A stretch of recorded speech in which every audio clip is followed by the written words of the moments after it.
Konnichiwa semuanya, ketemu lagi bersama saya Hiroaki Kato di Hiro Monolog. Sebelumnya, selamat lebaran teman-teman, mohon maaf lahir dan batin. Semoga teman-teman lagi menikmati lebaran bersama keluarga atau orang-orang yang kalian sayangi ya. Oke, dan hari ini aku ambil video ini karena aku pengen bahas tentang Mas Arhan Pratama yang ada di J-League Tokyo Verdy. Nah, karena kemarin ada banyak komen yang menyerang Tokyo Verdy karena Mas Arhan tidak masuk ke squad. Kalian tahu nggak sih Mas Arhan? Anyway, pemain bola dari Indonesia, timnas Indonesia, bisa dibilang bintang, pemain bintang dari Indonesia, masih usianya 20 tahun ya. Mau menuju 21 tahun. Yang lagi main di Liga Jepang alias J-League di tim Tokyo Verdy, ada di Liga 2 dari J-League. Nah, kenapa banyak yang komen tentang Mas Arhan atau menyerang Tokyo Verdy? Dan ada juga kemarin aku dapat DM dan juga ada komen di sosial media aku yang bilang, kenapa ya Mas Arhan tidak masuk ke squad? Nah, kalau sekedar tidak masuk ke squad masih paham. Tapi kenapa banyak yang bahas tentang Pratama Arhan ini? Karena gini, Tokyo, iNews.id, Pratama Arhan batal debut saat Tokyo Verdy versus Vegalta Sendai di Liga 2 Jepang hari ini. Arhan dikabarkan sedang tidak fit. Nah, sedang tidak fit itu banyak yang tidak tahu. Kenapa? Karena Arhan disebut-sebut bakal melakoni laga debut di Liga Jepang saat melawan Vegalta Sendai di Ajinomoto Stadium pada hari ini Rabu, tanggal 4 Mei 2022. Sebab tepat hari ini Tokyo Verdy menggelar Indonesian Day dengan menyebar tiket gratis ke warga Indonesia di Tokyo untuk laga tersebut. Antusiasme warga Indonesia di Jepang sangat fantastis. Jumlah penonton di laga itu mencapai 12.521 penonton atau 4 kali lipat laga home Tokyo Verdy biasanya yang hanya 3 ribuan penonton. Sayang antusiasme warga Indonesia itu tak terbayar sebab pertamaran tidak masuk skuad di laga tadi. Nah, gara-gara itu banyak banget yang menyerang sosial media Tokyo Verdy atau siaran langsung di YouTube ada Verdy versus Vegalta Sendai. Mungkin J-League International juga merencanakan siaran langsung di YouTube Tokyo Verdy sama versus Vegalta Sendai karena ini Indonesian Day, dan juga mungkin Tokyo Verdy itu mau masukin Mas Arhan setidaknya di cadangan. Tapi itu tidak terwujud karena katanya Mas Arhan cedera waktu latihan. Nah, di sini masalahnya banyak teman-teman Indonesia itu tidak tahu Mas Arhan itu cedera atau kurang fit pada hari H. Nah, gara-gara itu banyak banget yang menyerang Tokyo Verdy. Kenapa menyerangnya? Alasannya karena banyak yang bilang Tokyo Verdy itu cuma memancing masyarakat Indonesia ke Tokyo Verdy saja sebagai promosi. Jadi rekrut Mas Arhan ke Tokyo Verdy itu hanya untuk bisnis saja, hanya untuk promotion saja, untuk tarik masyarakat Indonesia ke Tokyo Verdy atau J-League. Jadi hanya mancing doang nih Tokyo Verdy. Aduh gitu. Banyak yang pakai kata asu gitu. Itu Tokyo Verdy gitu. PHP banget sampai bikin Indonesian Day, Indonesian Festival Day di Ajinomoto Stadium di Tokyo. Mas Arhan cadangannya aja nggak masuk. Mending kirim ke SEA Games kali gitu. Karena Mas Arhan kan masih muda, bisa masuk ke squad under 23 yang lagi bertanding di Vietnam untuk SEA Games, ya kan? Dan kalah lagi Indonesia lawan Vietnam 0-3 kan hari ini. Jadi banyak yang berharap Mas Arhan main di Indonesia, main di SEA Games daripada Mas Arhan tidak masuk sama sekali ke squad. Sampai ke cadangan pun nggak bisa. Ya, jadi banyak yang kesel juga lihatnya. Untuk marketing saja gitu, bahan marketing saja Mas Arhan masuk ke Tokyo Verdy.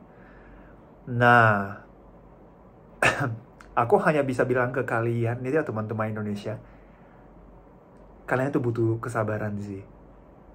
Sabarlah guys. Dan aku merasa sangat bahaya, karena teman-teman Indonesia itu responnya kayak refleks. Karena gara-gara Mas Arhan tidak masuk ke cadangan waktu itu, sosial media langsung diserang. Banyak banget dari warga netizen. 62. Tapi setelah mereka tahu Mas Arhan cedera, ya langsung, oh ya cedera ya, apa boleh buat kalau gitu. Tapi yang bahaya itu refleks itu loh. Jangan gitu, yang pertama, jangan refleks. Kalau ada informasi sesuatu, kamu harus cari tahu itu alasannya kenapa dulu, sebelum respon, sebelum reaksi. Itu penting banget sih, bukan hanya untuk ini saja, tapi kejadian apa saja itu butuh sikap itu. Kalau ada terjadi sesuatu, seandainya kalau terjadi sesuatu, atau ada fakta yang di depan mata kalian, kalian harus cek fakta. Kalian harus cek alasan kenapa menjadi begitu sebelum reaksi dan respon. Kalau terlalu langsung respon, tanpa alasan, tanpa kamu cari tahu apa saja, itu sangat bahaya untuk semuanya. Untuk semua hal loh ini.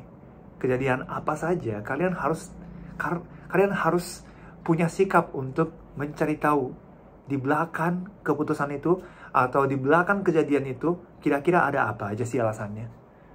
Nah, itu sikap yang sangat penting untuk masa depan kalian, guys, ya. Ya, untuk aku juga, aku bilang ke diri sendiri juga. Karena bukan akhir-akhir ini sih, kalau masa sekarang itu ya, banyak banget yang fake news ada juga, banyak banget yang hoax ada juga, banyak banget yang bikin orang emosi ada juga, banyak berita yang kayak gitu juga. Kayak perang Ukraina, ada Rusia, dan segala macam. Ada perannya bukan hanya antara Rusia dan Ukraina, tapi di mana-mana kan. Ada banyak pertengkaran di antara negara atau suku atau dalam orang. Banyak berita yang bikin orang emosi.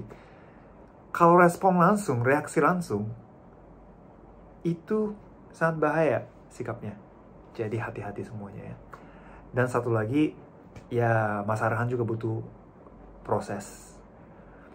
Karena Mas Arhan itu memang beliau adalah pemain yang bintang dari Indonesia. Cuma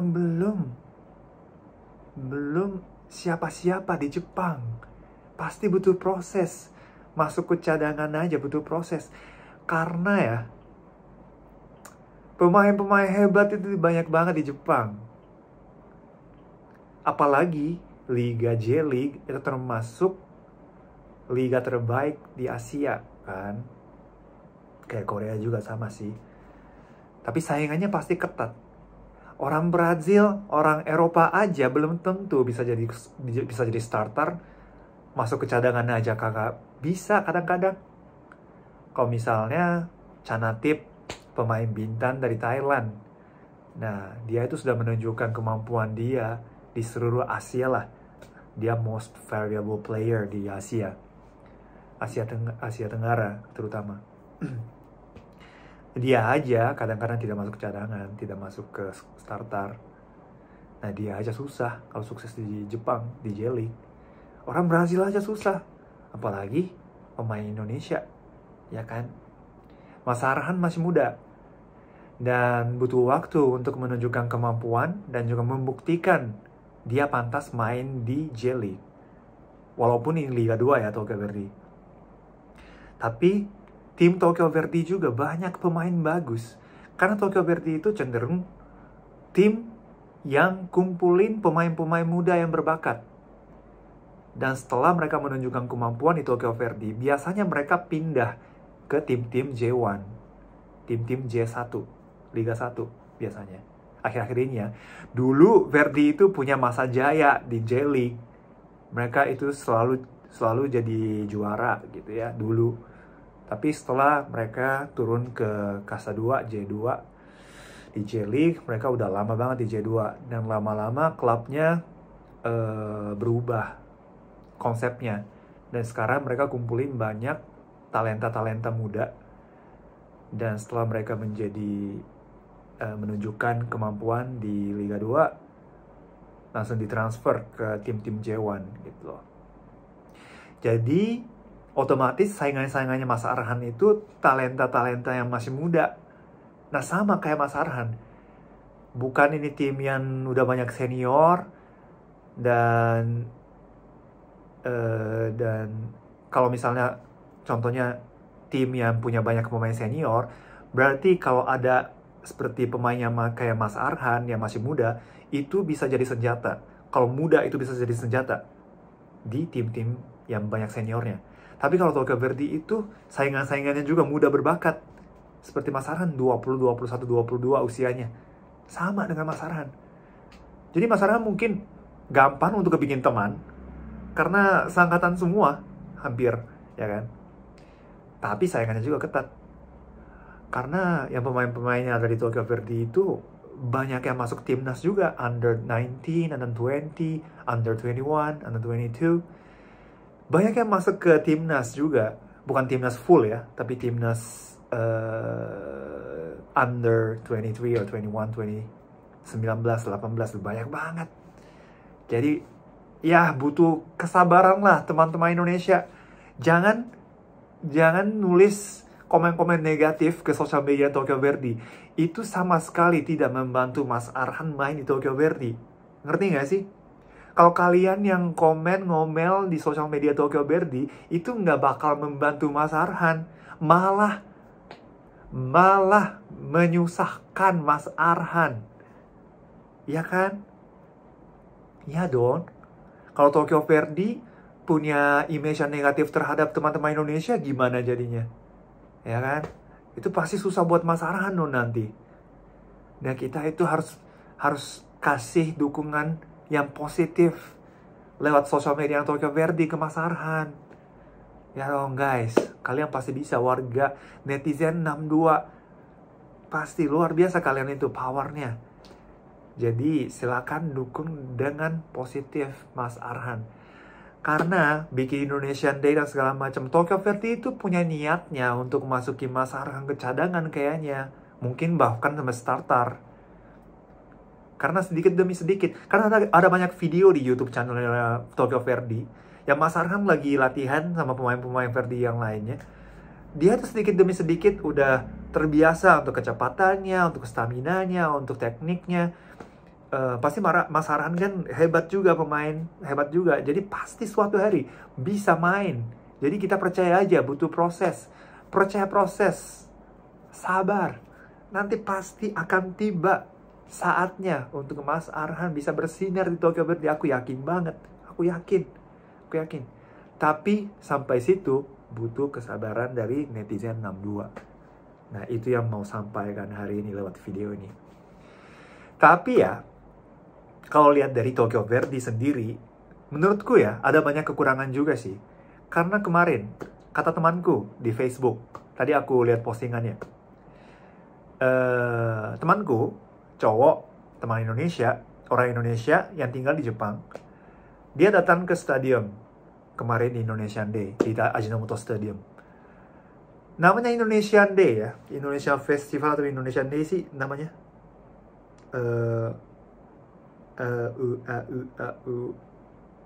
Indonesian Day. Nah, Indonesian Day. Namanya Indonesian Day. Mereka undang teman-teman Indonesia yang tinggal di Jepang dengan gratis. Iya kan? Warga Indonesia di Tokyo. Jadi Indonesia Day dengan menyebar tiket gratis ke warga Indonesia di Tokyo untuk laga tersebut. Jadi mereka undang teman-teman Indonesia yang tinggal di Tokyo ke stadium. Tapi petunjuk-petunjuknya sama sekali tidak ada dalam bahasa Indonesia. Announce-nya juga tidak ada dalam bahasa Indonesia. Ini maksudnya apa? Nah, itu kekurangan dari Tokyo Verdy. Persiapannya masih kurang. Kalau mau undang teman-teman Indonesia, berarti kita harus treatment dong teman-teman Indonesia yang datang ke stadium supaya mereka puas, ya kan?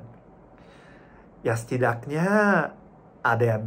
mungkin ada yang bisa bantu pakai bahasa Indonesia kah, atau ada yang bawa kayak papan yang ada tulisan bahasa Indonesia mungkin.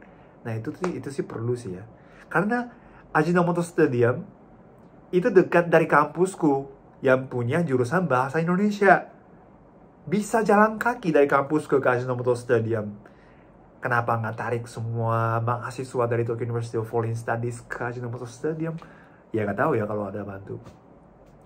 Tapi setidaknya harus siap-siap juga sih. Dan kemarin mereka jual seragam Mas Arhan juga dari Tokyo Verde. Tapi mereka belum siap untuk jual ke luar negeri.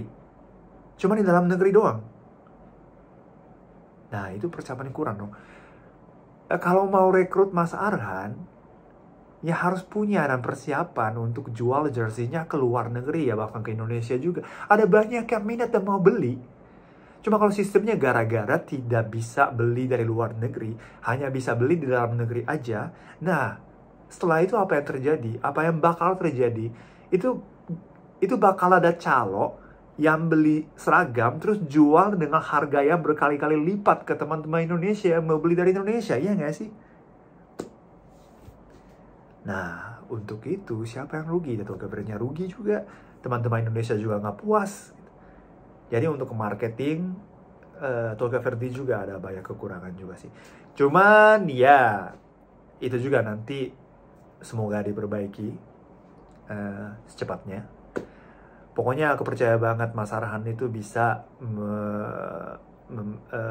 bisa membantu Tokyo Verde. Bukan hanya dari sisi marketing, tapi dari sisi sebagai pemain bola juga dia bisa membantu Tokyo Verde suatu hari. Kalau setelah dia benar-benar terbiasa dan paham strateginya, taktiknya yang Tokyo Verde pakai, pasti nanti ada kesempatan Mas Arhan bisa main di Tokyo Verde. Aku yakin banget. Tapi butuh dukungan positif dari netizen 62. Kalau ada komen, pendapat, atau reaksi, respon, pertanyaan, silakan nulis di komen.